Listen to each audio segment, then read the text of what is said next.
நேரமே, எலியாவின் தேவனே அவர் இறங்கிடும் நேரமே, அசைவாடும் அனலாக்கும் எங்கள் அக்கினி ஜுவாலையே, அசைவாடும் அனலாக்கும் எங்கள் அக்கினி ஜுவாலையே, எலியாவின் தேவனே அவர் இறங்கிடும் நேரமே.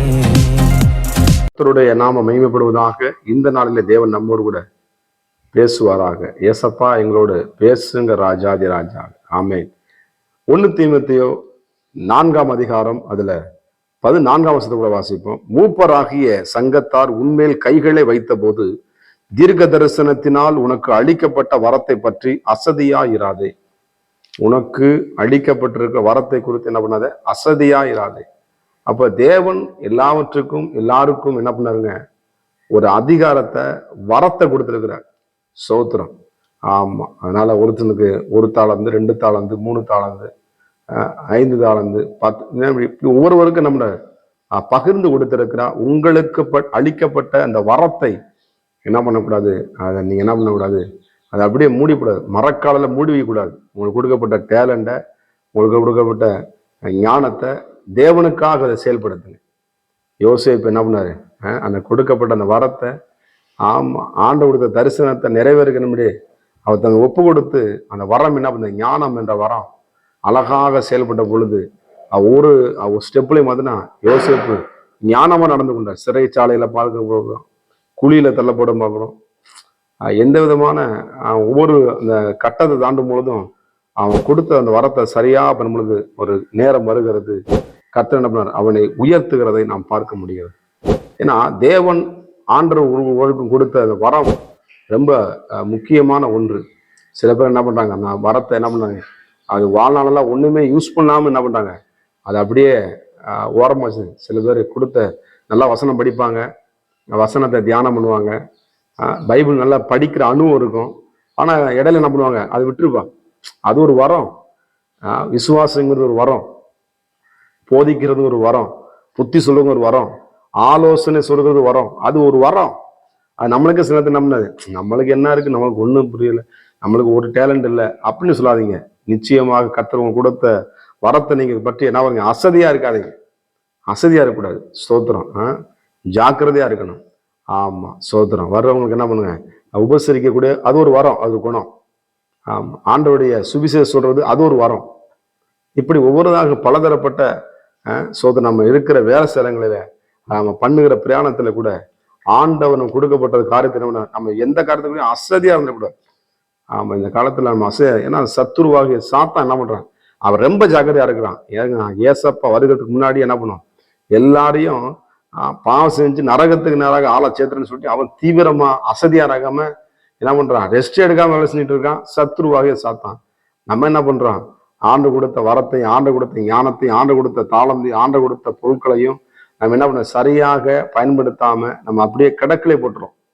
அப்படி போடக்கூடாது. வசனம் சொல்லுகிறது என்ன பண்ண, அந்த அழிக்கப்பட்ட வரத்தை பற்றி அசதியா உனக்கு, அவர்களுக்கு, உங்களுக்கு ஒவ்வொருவருக்கும் ஆண்டவர் கிஃப்ட கொடுத்திருக்கிறார். கர்த்தருக்கு மகிமை உண்டாவதாக. சோத்திரம். நம்ம எப்பயுமே என்ன பண்ணுவோம், நம்ம ஜாக்கிரதை உள்ளவர்களா இருக்கும் பொழுதுதான் என்ன பண்ணுவோம், ஜாக்கிரதையினுடைய கை என்ன பண்ணுவோம், ஆளுகை செய்யும் என்று நீதிமொழிகளை வாசிக்கிறான். கர்த்தர் நம்மை ஆளுகை செய்யும்படியாக தேவன் தெரிந்து கொண்டிருக்கிறான். நிச்சயமாக இந்த ஆளுமை தன்மை உங்களுக்கு இருக்கிறது. ஆமா, கர்த்தருக்கு ஸ்தோத்திரம். என்னோடு கூட இன்றைக்கு நீ பாடுகளை சகித்தா, சில பேர் இந்த வரத்தை சொல்லும்போது, உண்மையை சொல்லும் பொழுது அவங்க என்ன பண்றாங்க, என்னை தப்பா எடுத்துறாங்க, உண்மையை சொல்லும்போது என்ன பண்றாங்க அப்படி இருக்காங்க. ஆனாலும் உண்மையை சொல்ற உண்மையுள்ள மனுஷன் பரிபூர்ண ஆசுவாத்தை அவன் பெறுவான் என்று எழுதப்பட்டிருக்கிறது. அப்ப உண்மையை சொல்லும் பொழுது என்ன பண்ண, ஆண்டவர் அது ஒரு வரம். கர்த்தருக்கு மகிமை உண்டாவதாக. அப்ப பாருங்க, ஒவ்வொரு காரியங்களிலும் உனக்கு கொடுக்கப்பட்ட அந்த வரத்தை கொடுத்து நம்ம அசதியா இருக்காம கர்த்தருக்கு ஸ்தோத்திரம் பண்ணி, ஆண்டவரே உமக்கு நன்றி செலுத்துறப்பான்னு சொல்லி என்ன பண்ணுங்க, கர்த்தருக்கு மகிமையை செலுத்தி அந்த வரத்தை பத்தி என்ன பண்ணுங்க. ஆமா, அந்த கடவுள் கொடுத்த வாழ்க்கைய, கடவுள் கொடுத்த என்ன பண்ணுற வாய்ப்பை சரியா பயன்படுத்தி கொள்ளுங்க. நிச்சயமாக கொடுக்கப்பட்ட வேலையிலே என்ன பண்ணுங்க, அதை ஜாக்கிரதையா செயல்படுங்க. அவன் ராஜாவுக்கு முன்பாக, நீசருக்கு முன்பாக, ராஜாவுக்கு முன்பாக நிற்க என்பது வார்த்தையின்படியாக கர்த்தர் உங்களை நிச்சயமாக எப்படி அந்த வேலையில அவன் ஜாக்கிரதையா என்ன பண்றான், யோசிப்பு ஜாக்கிரதையா அந்த கொடுக்கப்பட்ட வேலையில அவன் ஜாக்கிரதையா இருந்தான். ஒரு நாள் ராஜாவுக்கு முன்பாக என்ன பண்ணான், அந்த ராஜ தோரணையில அவன் சரப்பணியை மாட்டி அவன் ஏறுகிற வாகனத்துல ஏற்றி நம்மளை உலாவ போகிறதை ஸ்தோத்திரம். அப்படிப்பட்ட ஒரு அதிகாரத்தை யோசிப்பு கொடுத்தார். மொர்தெகாய்க்கு தேவன் தந்தார். அந்த பாருங்க, எப்படியாவது ஜனங்கள் ரட்சிக்கப்பட வேண்டும், யூத கூட ரட்சிக்கப்பட வேண்டும் என்று மொர்தெகாய் பாருங்க ஒரு நாளும் ஆண்டவர் சமூகத்தை விழுந்து கிடக்குறான். ஆனா ஆமான் என்ன பண்றான், எப்படியாவது அவனை கெடுக்குன்னு சொல்லி பயங்கரமா இருந்தான். அவன் என்ன பண்ணான், அசதியாரம். ஆனா இவன் என்ன பண்றான், அந்த மொர்தெகாய் ஜாக்கிரதையா என்ன பண்ணான், செயல்படும் பொழுது யூத குலத்தை மீட்டுக் கொள்வதை நான் பார்க்க முடிகிறது.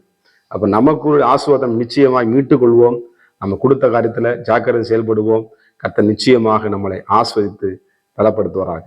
God bless you. கர்த்தர் உங்களை ஆசீர்வதிப்பாராக. நான் ஒருவன் மாத்திரம் நீந்திருக்க பாகாலின் படைகளை எதிர்த்திடுவேன். நான் ஜெபிக்க ஜெபிக்க அவர் தலையசைப்பார், ஜெபிக்க ஜெபிக்க அவர் தலையசைப்பார். நெருப்பாய் இறங்கிடுவார் என் தெய்வம், நெருப்பாய் இறங்கிடுவார். ஆவியே, ஆவியே, அசைவாடும் அனலாக்கும் எங்கள் அக்கினி ஜுவாலையே, அசைவாடும் அனலாக்கும் எங்கள் அக்கினி ஜுவாலையே.